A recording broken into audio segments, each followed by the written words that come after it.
യൂട്യൂബിലും ഇൻസ്റ്റാഗ്രാമിലുമൊക്കെ വീഡിയോ ചെയ്യുന്ന ഒരു വ്യക്തിയാണ് നീരജ അമ്മൂസ് എന്ന് പറയുന്നത്.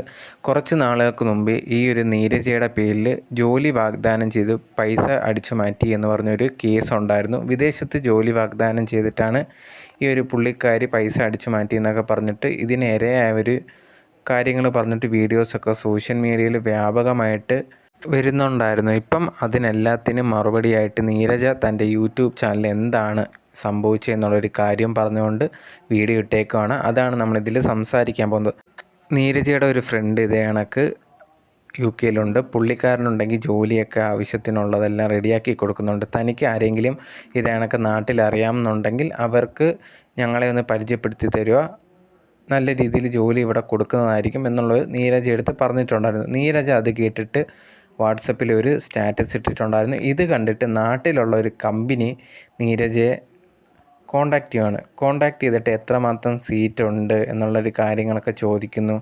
ചോദിച്ചതിന് ശേഷമുണ്ടെങ്കിൽ ഇതേ കണക്ക് ഞങ്ങളുടെ ഭാഗത്ത് ഇത്ര ആൾക്കാരുണ്ട്, സ്റ്റുഡൻസ് ഉണ്ട്, അവിടെ ഇതേ കണക്ക് ജോലിക്ക് വേണ്ടി ഹെൽപ്പ് ചെയ്യണം എന്നുള്ള ആ ഒരു കമ്പനി, നാട്ടിലുള്ള കമ്പനി ഈ ഒരു നീരജ എടുത്ത് പറയുന്നത്. നീരജ ഈ ഒരു ഫ്രണ്ടായിട്ടുള്ള UK-യിലുള്ള ഫ്രണ്ടിൻ്റെ അടുത്ത് പറയുന്നു. അങ്ങനെ എന്ത് ചെയ്യുന്നു, ഇവർക്ക് രണ്ടുപേർക്കും ഇടയിലാണ് ഈ ഒരു നീരജ മീഡിയേറ്ററായിട്ട് നിന്നിട്ടുണ്ടായിരുന്നത്. അവിടുന്ന് ആ ഒരു സീറ്റിൻ്റെ കാര്യങ്ങളും പൈസയുടെ കാര്യങ്ങളും ഒക്കെ ഈ ഒരു നീരജ എടുത്ത് പറയും. നീരജ UK-യിലുള്ള ഫ്രണ്ടിൻ്റെ അടുത്ത് പറയും. അത് കണക്ക് UK-യിലുള്ള ഫ്രണ്ട് ഉണ്ടെങ്കിൽ ഓക്കെ ഇത്രയും പൈസ ഇപ്പം അയച്ചു തരണം, അപ്പോഴത്തേനും അതെല്ലാം സെറ്റ് ചെയ്ത് തരാം എന്നുള്ളൊരു കാര്യം പറയുന്നുണ്ടായിരുന്നു. അങ്ങനെ ഇതിൻ്റെ ഇടയിലാണ് നീരജ നിന്നിട്ടുണ്ടായിരുന്നത്. ഇങ്ങനെ ഇരിക്കുന്ന സമയത്തുണ്ടെങ്കിൽ ഈ ഒരു ഫ്രണ്ട്, UK-യിലുള്ള ഫ്രണ്ട് പറഞ്ഞ കണക്ക് തന്നെ ഒരു നാട്ടിലുള്ള കമ്പനി പൈസ അയച്ചു കൊടുക്കുന്നു. അയച്ചു കൊടുത്തതിന് ശേഷം ഈ ഒരു ജോലിയും കാര്യങ്ങളും ഒന്നും ഈ ഒരു വ്യക്തി ഫ്രണ്ട് ഇവിടെ ശരിയാക്കാമെന്ന് പറഞ്ഞിട്ട് അതൊന്നും ആവുന്നില്ല. നാട്ടിലുള്ള കമ്പനിയിൽ നിന്ന് നീരജയെ വിളിച്ച ആൾക്കാർ ചോദിക്കുന്നു, എന്താണ് ഇതുവരെ ആവാത്തത്, ചെയ്തു തരാമെന്ന് പറഞ്ഞതാണല്ലോ എന്ന് പറഞ്ഞ സമയത്ത് നീരജ ഫ്രണ്ടിനെ വിളിക്കുന്നു. ഫ്രണ്ട് പറയുന്നു ഉടനെ തന്നെ ഇതൊക്കെ സെറ്റാക്കാം, അതിന് വേണ്ടിയാണ് നിൽക്കുന്നത് എന്ന് പറയുന്നുണ്ട്. പക്ഷെ കുറച്ച് കഴിഞ്ഞ സമയത്ത് പുള്ളിക്കാരൻ അത് അതാവുന്നുണ്ട്. പറ്റാതായ സമയത്ത് നീരജ എടുത്ത് ഇത് പറയുകയും ചെയ്യുന്നുണ്ട്. നീരജ ഇത് നാട്ടിലുള്ള കമ്പനിയെ ഇപ്പോൾ പറഞ്ഞ സമയത്ത് പുള്ളി ഉണ്ടെങ്കിൽ നാട്ടിലുള്ള കമ്പനിക്കാരൻ പറയുന്നുണ്ട്, നിങ്ങൾക്ക് പറ്റത്തില്ലെങ്കിൽ പിന്നെ എന്തിനാണ് ഇത് കണക്ക് പറഞ്ഞത് എന്ന് ചോദിച്ചിട്ടുണ്ടായിരുന്നു. അതുപോലെ തന്നെ ഞങ്ങളിപ്പം ഈ ഒരു UK-യിലുള്ള ഒരു നീരജയുടെ ഫ്രണ്ടിന് ഇത്രയും പൈസ അയച്ചിട്ടുണ്ടായിരുന്നു, ഇതൊക്കെ ശരിയാക്കി തരാൻ, അത് അതേ കണക്ക് തിരിച്ചയക്കണമെന്നും നീരജ എടുത്ത് പറഞ്ഞിട്ടുണ്ടായിരുന്നു. സോ എന്ത് ചെയ്യുന്നു, നീരജ അതേ കണക്ക് ഒരു ഫ്രണ്ടിൻ്റെ അടുത്ത് പറയുന്നു, നീ ഉണ്ടെങ്കിൽ റീഫണ്ട് ചെയ്യൂ, എനിക്കിതിൽ ഇനി ഇടപെടാനൊന്നും താല്പര്യമില്ല എന്ന് പറഞ്ഞത് ആ ഒരു ഫ്രണ്ട് കേൾക്കുന്നു. ആ ഒരു ഫ്രണ്ട് പറയുന്നു ഓക്കെ എന്ന് പറഞ്ഞിട്ട് റീഫണ്ട് ചെയ്യാം, 5 മണി വൈകുന്നേരത്തോടെ ചെയ്യാമെന്ന് പറയുന്നു. ഇനി ഞാൻ ഇതിലില്ല എന്ന് നീരജ 2 പേർക്കും പറയുന്നുണ്ട്. അതായത് നാട്ടിലുള്ള കമ്പനിക്കാരടുത്തും പറയുന്നുണ്ട്, അതുപോലെ തന്നെ ആ ഒരു ഫ്രണ്ടിൻ്റെ അടുത്തും പറയുന്നുണ്ട്. ഇത് കഴിഞ്ഞതിന് ശേഷം 2-3 മാസം കഴിഞ്ഞതിന് ശേഷം ഈ നാട്ടിലുള്ള കമ്പനിയിലുള്ള ഒരു വ്യക്തി വിളിച്ചിട്ട് ഇതേ കണക്ക് നിങ്ങളുടെ പരിചയത്തിലുണ്ടായിരുന്ന ആ ഒരു വ്യക്തി കാരണം ഉണ്ടെങ്കിൽ വന്ന സ്റ്റുഡൻറ്റിൻ്റെ 10 വർഷത്തേന് ബാൻ ചെയ്തേക്കുവാണ്, അതിനെല്ലാം നിങ്ങളാണ് കാരണമെന്നൊക്കെ പറഞ്ഞിട്ട് ആ ഒരു വ്യക്തി, നാട്ടിലുള്ള ആ ഒരു വ്യക്തി ഈ ഒരു നീരജയെ വിളിച്ചിട്ട് എന്ത് ചെയ്യുന്നു, ദേഷ്യപ്പെടുകയൊക്കെ ചെയ്യുകയാണ്. ഈ സമയത്ത് നീരജയ്ക്കൊന്നും മനസ്സിലാവുന്നില്ല. കാരണം പുള്ളിക്കാരി 2 മാസം മുമ്പേ ഈ കാര്യങ്ങളെല്ലാം നിർത്തിയിട്ടുണ്ട്. എന്നിട്ട് തന്നെ എന്തിനാണ് വിളിച്ച് ഇതേ കണക്ക് സംസാരിക്കുന്നതെന്നും പുള്ളിക്കാരിക്ക് മനസ്സിലാവുന്നില്ല.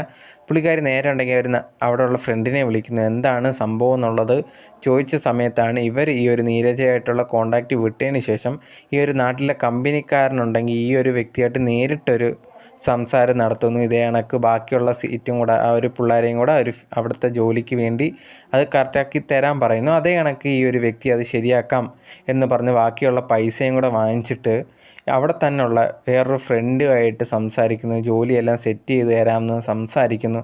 അവസാനം ആ ഒരു UK-യിലുള്ള ഒരു വ്യക്തിയെ മറ്റൊരു ജോലിയൊക്കെ ഇത് ശരിയാക്കി തരാമെന്ന് പറഞ്ഞ ആൾ പറ്റിക്കുന്നു. ആ കാശും കൊണ്ട് മുങ്ങുകയാണ് ചെയ്തിട്ടുള്ളത്. ആ ഒരു വ്യക്തി ഉണ്ടെങ്കിൽ കൊടുത്ത ഡീറ്റെയിൽസും ഡോക്യുമെൻറ്റ്സും അങ്ങനത്തെ ഉള്ള കാര്യങ്ങൾ നാട്ടിലേക്ക് അയച്ചു കൊടുത്ത് അതൊക്കെ ഫേക്കായിരുന്നു. അതുകൊണ്ട് തന്നെ ഇത് കൊണ്ടുപോയ ഒരു കുട്ടിയാണ് എന്ത് ചെയ്യുന്നത്, ബാൻ ചെയ്യുന്നതൊക്കെ. അപ്പോൾ ഇത് മൊത്തത്തിലുണ്ടെങ്കിൽ കറങ്ങി തിരിഞ്ഞിട്ട് ഈ ഒരു നീരജയുടെ തലയിലാണ് വന്നത്. കാരണം പുള്ളിക്കാരി വഴിയാണ് ഈ ഒരു ഫ്രണ്ടിനെയൊക്കെ പരിചയപ്പെടുന്നതെന്ന് ഈ ഒരു നാട്ടിലുള്ള കമ്പനിക്കാരൊക്കെ പറയുന്നുണ്ട്. അതുപോലെ തന്നെ ഈ ഒരു പൈസ നഷ്ടമായിട്ടുണ്ട്.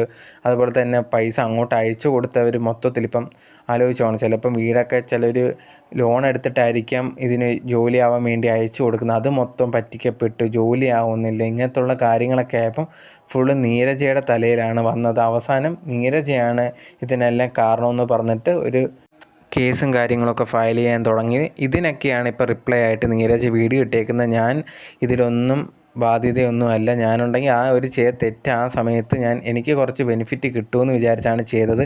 പക്ഷേ അതിൽ നിന്ന് എനിക്കൊരു ക്യാഷോ ഒന്നും തന്നെ കിട്ടിയിട്ടില്ല. നിങ്ങൾക്ക് വേണമെങ്കിൽ ചെക്ക് ചെയ്യാവുന്നതാണ്. അതുപോലെ തന്നെ ഇവരുണ്ടെങ്കിൽ നടത്തിയ ഡീറ്റെയിലോ അതുപോലെ തന്നെ ഇവരുടെ ഡീലോ കാര്യങ്ങളോ ഒന്നും എനിക്കറിയത്തില്ല. ഞാൻ അതിനു മുമ്പ് തന്നെ ഇതിൽ നിന്ന് മാറിയിട്ടുണ്ടായിരുന്നു. കുറേയധികം പേര് പറയുന്നത് ഞാനും ഈ ഒരു ചതിയിന് കൂട്ട് നിന്നു, അതുപോലെ തന്നെ ഞാനാണ് ഇവരെ ചതിച്ച ആ ഒരു കാശും കൊണ്ടാണ് ഇവിടെ അടിച്ചു പൊളിക്കുന്നതെന്നൊക്കെ പറയുന്നുണ്ട്. ഞാൻ അങ്ങനെ ഒന്നും ചെയ്തിട്ടില്ല എന്നുള്ളൊരു കാര്യവും നീരജ പറയുന്നുണ്ട്.